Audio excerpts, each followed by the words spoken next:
Достар, міне тағы да бір сайтты көзіміз шалып қалды. Казахстанская федерация бадминтона дейді. Официальный сайт, новости, рейтинг, медиа деп жазып қойған. Енді осы жерден мемлекеттік тілді хабарлама тапқым келіп жатыр мемлекеттік тілде. Бірақ сол хабарлама таптырмай жатыр ғой.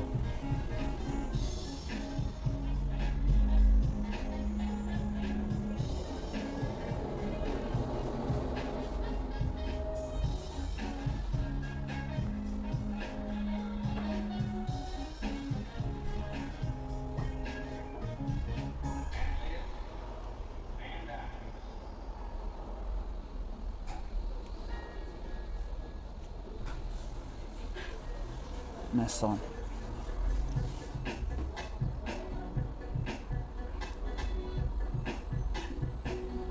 Әрине достар, біз қазір интернет шамалы әлсіз болып тұр, қазір кіреді сайтқа, міндетті түрде қараймыз. Біз бұрыннан айтып келе жатқандай, жалпы өзіміздің мемлекеттік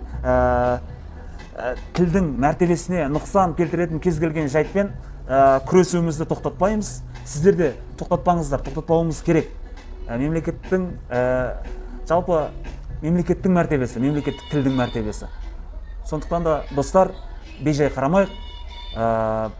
Мемлекеттік тіл жарқырап, сауатты түрде жазылып тұрса, бізге де жақсы емес пе? Әдемі көрінеді. Құқыл емес пе негізі? Сондықтан да жалғастырамыз достар ары қарай. Қазір.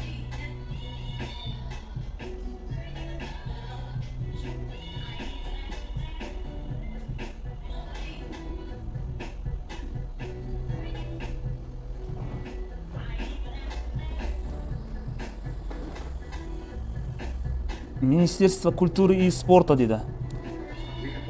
Жазып қойыпты мұнда.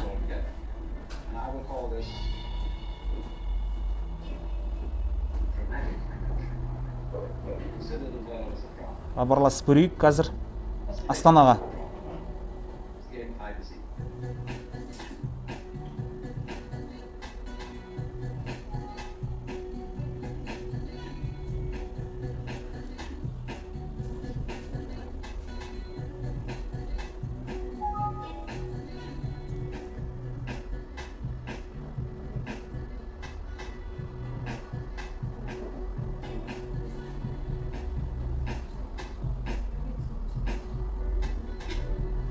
Міне бармайды достар, телефонға хабарласып тұрмыз.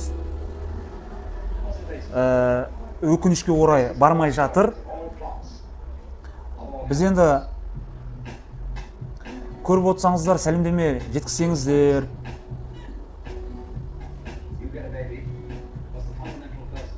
Қарның ашады да әжептәуір мынау спорт федерацияларының қазақстандық ресми сайттарына кіріп жатырмыз. Мемлекеттік тілде бір хабарлама көре алмау деген енді білмеймін енді бұл не үшін тұр сонда бұл сайттар? Бұл сайттарға жалпы адамдар кіре ме? Кірсе кімдер, қандай адамдар кіреді? Сөзім жоқ. Достар, кеттік ары қарай.